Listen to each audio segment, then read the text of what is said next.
3 দিনে দেখেন আপনারা নিশ্চয়ই নিউজ করেন 3 দিনে আপনার আমার যেটুকু তথ্য আছে 20 থেকে 25 টাকা ডিমের দাম কমে গেছে। আমার কিন্তু কষ্ট নাই যে আমার বাড়িধারে বাড়ি নাই জন্য আমার কষ্ট নাই। আগামীকাল থেকে যেখানে পাকা ভাউচার দিবে না আমরা টোটাল ওই দোকান শাটডাউন করে দেবো। আর উন্নতি কি হয়েছে জানেন? উন্নতি হয়েছে বাণিজ্য মন্ত্রণালয় থেকে সিদ্ধান্ত নিল ডিম আমদানি ওপেন করে দিল। আমাদের এখানে মাত্র 60,000 ডিম আসছে এবং আমরা ভোক্তা অধিকার অভিযান করলাম। অভিযানের পরে আপনার ওই যে যখন পেট্রোলের দাম বেড়ে গেছিলো তখন যে দামটা আপনার 3 টাকা বেড়ে গেছিলো ওইটা কিন্তু আপনার একটা স্ট্র্যাটেজিক পর্যায়ে আসছে।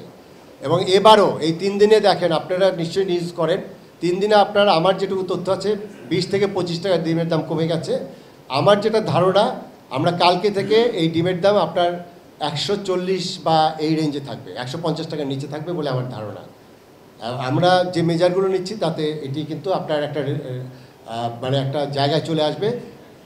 এই যে কাজ হয় না তা না, কিন্তু আমার একটা সমস্যা কি ভোক্তা অধিকার অধিদপ্তর এই প্রতিদিন এই ডিমের পিছনে বসে থাকলে তো হবে না, আমার আরও অনেকগুলো কাজ করতে হয়। এখন আমরা যে রিকমেন্ডেশনগুলো করেছি ভাই, আপনারা যে রিকমেন্ডেশনগুলো করেছি এইগুলোর তথ্যগুলো আমরা কোনো মানে কি বলবো যে কনফিডেন্সিয়াল ডকুমেন্ট, এটা আমরা ওপেন ডকুমেন্ট। নগদের কাছে সব গ্রাহকই প্রিয়, তাই তো সারা দেশে ক্যাশ আউট চার্জ সবচেয়ে কম।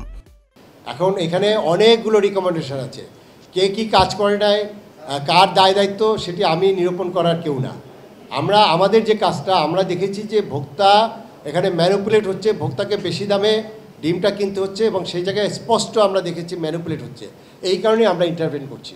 আমরা কিন্তু গত 6 মাসে ডিম নিয়ে কাজ করিনি, কিন্তু যখন এটি সীমার বাইরে চলে গেছে তখন আমরা মাঠে নেমেছি এবং অলরেডি এটার ইম্প্যাক্ট পড়ছে। এবং আপনারা এটা স্বীকার করবেন যে এই 3 দিন ধরে অভিযানে আপনার এখন কিন্তু ইম্পোর্টের জন্য কিন্তু সেই পারমিশন নাই, কিন্তু এই শুধু অভিযানের ফলে অলরেডি কিন্তু আপনার ডিমের দাম 20 থেকে 25 টাকা ডজনে কমে গেছে। এবং এটা আমি মনে করি 140 টাকা প্লাস মাইনাস রেঞ্জে আপনার খুচরা পর্যায়ে এই ডিমটা চলে আসা দরকার বলে আমি মনে করি।